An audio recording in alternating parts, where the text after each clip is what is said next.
NDH 25, peserta Latsar CPNS Angkatan 15 Puslatbang KDOD. Instansi saya dari Politeknik Pertanian Negeri Samarinda, program studi pengolahan hasil hutan, jurusan Teknologi Pertanian. Nah, pada kesempatan kali ini saya akan memberikan review tentang materi pembelajaran etika publik. Nah, seperti diketahui, etika publik ini merupakan salah satu materi yang penting dalam pendidikan dasar CPNS. Karena tujuan dari pembelajaran ini diharapkan nanti setelah pendidikan ini selesai, peserta diharapkan mampu menerapkan nilai dan dapat membentuk sikap dan perilaku yang patuh kepada standar etika publik yang tinggi. Nah, di dalam etika publik ini juga ada beberapa indikator keberhasilan. Yang pertama adalah untuk memiliki pemahaman tentang kode etik dan perilaku sebagai pejabat publik. Kemudian yang kedua adalah mengenali berbagai bentuk sikap dan perilaku yang bertentangan dengan kode etik dan perilaku serta implikasinya. Kemudian adalah menunjukkan sikap dan perilaku yang sesuai dengan kode etik dan perilaku. Nah, tujuan dari diklat ini sendiri, jika di dalam dikaitkan dengan etika publik, itu adalah adanya perubahan yang terjadi, yang nantinya terjadi itu adalah adanya peningkatan kompetensi. Dan dengan adanya peningkatan kompetensi tersebut akan meningkatkan derajat atau nilai dari calon pegawai negeri sipil. Nah, jika kita membahas tentang etika publik, tentu di dalamnya tidak lepas dari adanya etika. Nah, etika sendiri adalah refleksi atas baik atau buruknya perilaku yang dilakukan dan bagaimana caranya melakukan perilaku tersebut dengan baik. Kemudian di dalamnya juga ada moral. Nah, moral ini juga mengacu pada kewajiban untuk melakukan yang baik dan apa yang seharusnya dilakukan. Nah, jika berbicara tentang etika, tentu di dalamnya tidak lepas dari adanya kode etik. Nah, kode etik sendiri ini adalah aturan-aturan yang mengatur tingkah laku dalam suatu kelompok khusus, yang sudut pandangnya ini hanya ditujukan kepada hal-hal yang prinsip dalam bentuk ketentuan-ketentuan yang tertulis. Nah, kode etik ini juga ada yang namanya kode etik profesi.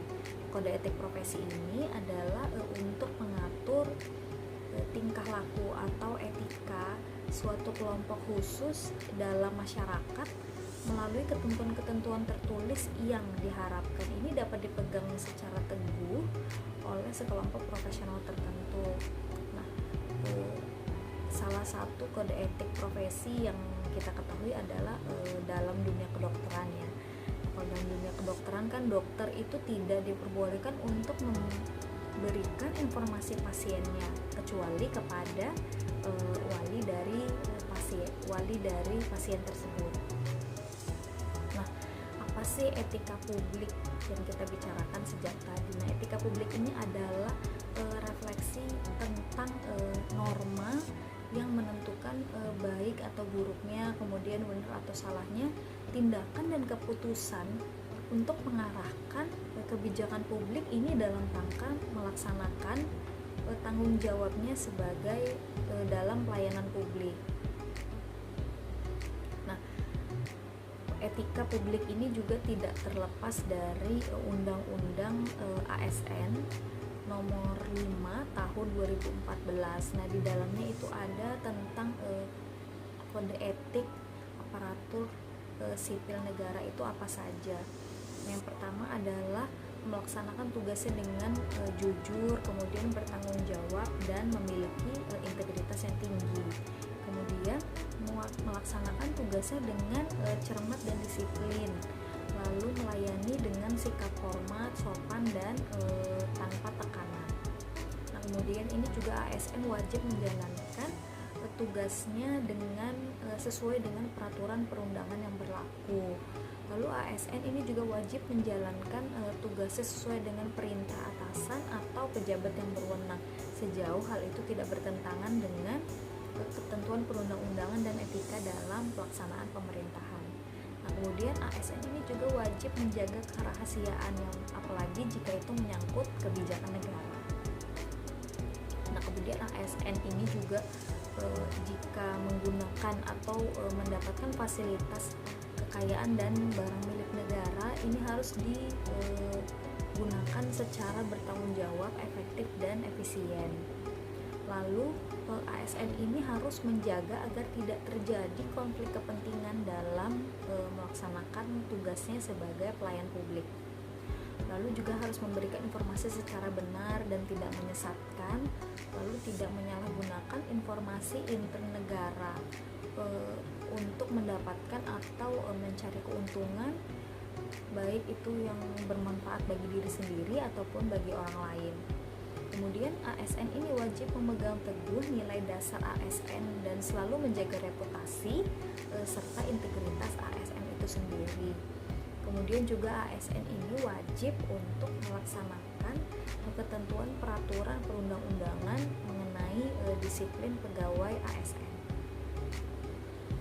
Nah, di dalam undang-undang ASN itu juga dijelaskan tentang nilai-nilai dasar etika publik itu apa saja. Nah, nilai-nilai dasar etika publik itu yang dapat diambil yang pertama adalah ASN itu wajib memegang teguh nilai-nilai di dalam ideologi negara, yaitu Pancasila.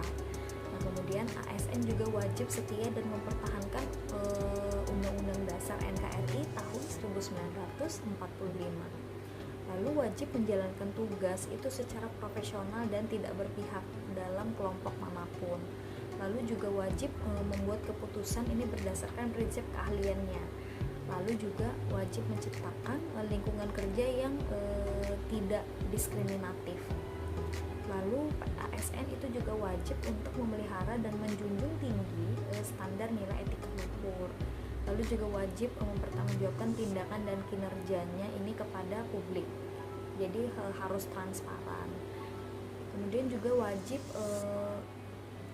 mendorong kesetaraan dalam kerjaannya. Lalu juga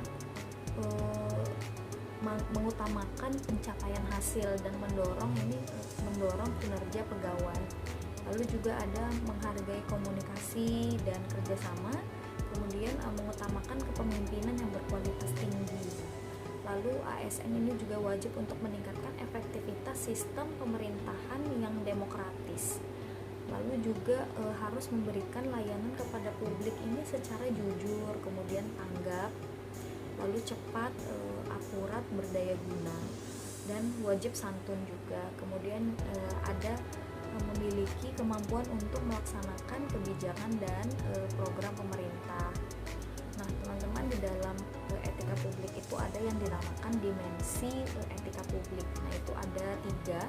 Yang pertama adalah dimensi kualitas pelayanan publik, kemudian ada dimensi modalitas, dan yang terakhir adalah dimensi tindakan integritas publik.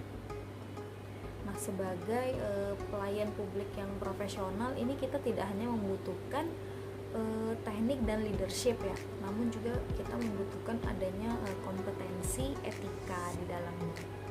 Nah, apa sih 3 aspek perubahan mindset dalam etika publik ini? Yang pertama adalah berubah mindsetnya dari penguasa ini menjadi pelayan, kemudian merubah wewenang kita menjadi peranan.